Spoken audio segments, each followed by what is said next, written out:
हर पल जियो ड्रामा मन मर्जियाँ बन चुका है बहुत ही ज़्यादा इंटरेस्टिंग।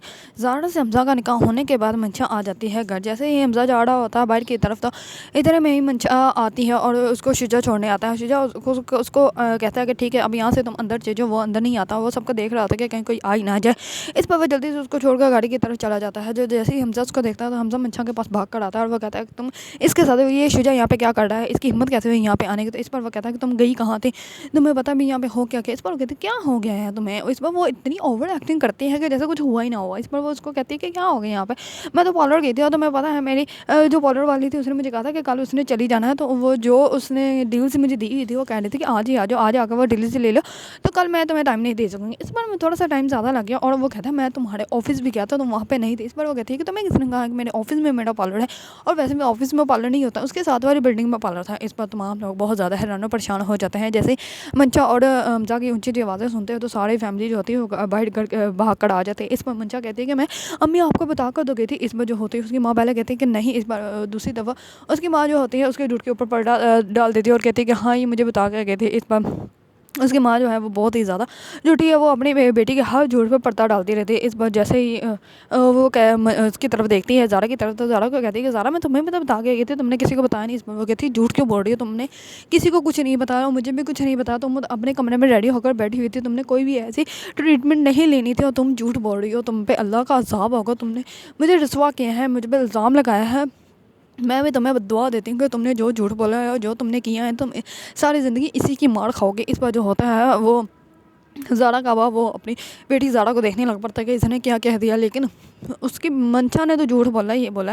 इस पर उसके बाप को पूरा का पूरा यकीन है कि इसने झूठ ही बोला है, वो कभी भी उसकी बात को मान नहीं सकता। इस पर जो होती है मंशा की फूफो वो अपने भाई को कहती है कि मेरे बेटे ने क्या कसूर किया था कि तुमने उसका निकाह इस ज़ारा के साथ पढ़वा दिया। इस पर जो होती है मंशा ये सुनते ही बहुत ज़्यादा खुश हो जाती है और कहती है कि अच्छा हुआ मेरे सर से हमज़ा वाला तोग जो है वो उतर गया, अब तो मेरी हमज़ा के साथ शादी हो ही नहीं सकती। इस पर जो होती है मंशा की फूफो वो हमज़ा को कहती है कि तुम इसी टाइम ज़ारा को तलाक दो। इस बार जैसे ही ज़ारा ये अल्फाज सुनती है ज़ारा तो डर जाती है और हमज़ा कहता है कि हाँ मैं अभी दे देता हूँ। उसको तो ऐसे ही पड़ा हुआ कि जैसे मंशा ना होगी, पता नहीं क्या हो गया कि दूसरे इंसान की तो ज़िंदगी ही नहीं है, उसकी तो फीलिंग ही नहीं है। तो वो कहता है कि हाँ मैं अभी इसको डिवोर्स दे देता। इस पर वो बोलने लगता होता है और मंशा कहती है कि अगर इसने इसको तलाक देती तो ये मुझसे शादी कर लेगा और अभी कभी। इस पर हम मंशा जो होती है वो ड्रामा करती है बेहोश होने के, उस पर वो बेहोश हो जाती है। जैसे वो बेहोश होती है उसके बाप को पता चल जाता है ये सारा कुछ ड्रामा कर रही है। इस पर वो उसको हाथ भी नहीं लगाता और जाकर अपने कमरे में बैठ जाता है। दूसरी तरफ जो मंशा की माँ होती है वो फुल ड्रामा करती है अपनी उसकी पप्पो के सामने और कहती है कि आप देखें ना इसको क्या हो गया है। वो कहती है मैंने तो पहले ही इसको कहा था अगर मेरा ये हाल है ज़ारा के साथ निकाह होने पे हमज़ा है तो ये तो उससे मोहब्बत करती थी और ये है तो उसके साथ शादी करना चाहती थी और इसने इतनी प्लानिंग की हुई थी, तो ये अब सुनेगी तो इसका तो ये हाल होना ही होना है।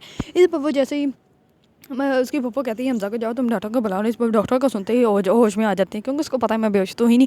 डॉक्टर आएगा वो बता देगा कि इसको तो कुछ भी नहीं हुआ। इस पर वो उठते कहते हैं हमज़ा मम्मा पप्पा मैं कहीं पे भी नहीं गई थी, मैं आपको पता मैं पार्लर गई थी वो ट्रीटमेंट करवाने के लिए, मुझे पता नहीं था कि ये क्या होना था, मेरा मोबाइल डेड हो गया था। वो बहुत ज़्यादा झूठ बोलती है और झूठों की तो लाइन ही लगा देती है। इस पर उसकी माँ को सारा पता होता कि मंजा जो है झूठ बोल रही है, ये सच नहीं बोल सकती। लेकिन फिर भी उसकी माँ जो है वो सच नहीं कहती, वो ज़ारा पर इल्ज़ाम लगाती थी कि ज़ारा तुम्हें बता के गई थी, मैं तो काम में बिजी थी, तुमने क्यों नहीं बताया। इस पर जो ज़ारा होते हैं वो बहुत ही ज़्यादा गुस्से में वहाँ से अपने कमरे में चली जाती है। तो मंशा को जैसे उसके कमरे में लेके जाया जाता है तो मंशा जो होती है वो अपने कपड़े चेंज करके उसके बाद अपनी माँ के पास आकर कहती है कि अच्छा हुआ मेरे साथ से ये हमज़ा वाला तोग उतर गया, तो अच्छी बात है आपके मेरे इस अमल से आप मेरा भी काम हो गया और आपका भी काम हो गया। आप लोग की ज़ारा की शादी करनी थी और ज़ारा की शादी भी हो गई, वो भी निपट गई, आपको जो जहेज़ भी ना देना पड़ा, कोई पैसे भी नहीं आप लोगों के खर्च हुए और मैंने भी इससे शादी नहीं करनी थी तो मेरा काम भी हो गया। अब कल शुजा आएगा अपने दादों के साथ तो आप लोग उसके रिश्ते के लिए हाँ कर दीजिएगा। इस पर उसकी माँ कहती कि तुम कभी नहीं सुधरोगे, तुमने तो मुझे भी झूठा बना दिया। इस पर उसकी माँ जो होती है उसके बाप के पास जाती है मंशा के और कहती है कि आपको पता ही है मंशा की कितनी ज़्यादा तबीयत ख़राब होगी। इस पर वो कहता है कि तुम जितना मर्जी झूठ बोलो मेरे साथ, लेकिन मैं अच्छे से जानता हूँ कि उसने वो झूठ ही बोला है। वो गई थी घर से और तुम उसके साथ मिल गई, तुमने ज़ारा को भी ज़लील और रसवा करवा दिया कि जैसे सब कुछ ज़ारा को पता था और ज़ारा ने कुछ किया नहीं। जितना भी झूठ हो ना दूसरों के सामने बताने में उतना ही ज़्यादा उसको फैलाना पड़ता है और ये झूठ ही है और मुझे अच्छे से पता है कि मेरी बेटी झूठ बोल रही है, वो कभी भी सच नहीं बोल सकती और ये अमल उसने किया है, मैं कभी भी अपनी बेटी का यकीन नहीं कर सकता। इस पर जो मंशा की माँ होती है वो बहुत ज़्यादा हैरान परेशान हो जाती है कि इनको सब सच पता चल गया है, अब आगे भी इनको पता चल सकता है कि जो भी कर रही है मेरी बेटी वो गलत कर रही है, वो कभी भी सही नहीं कर सकती। अगर आप लोगों को ड्रामा मन मर्जियाँ पसंद है और इसके बारे में न्यू न्यू अपडेट जानना चाहते हैं तो मेरे चैनल को लाइक कमेंट एंड सब्सक्राइब करना मत भूलिएगा।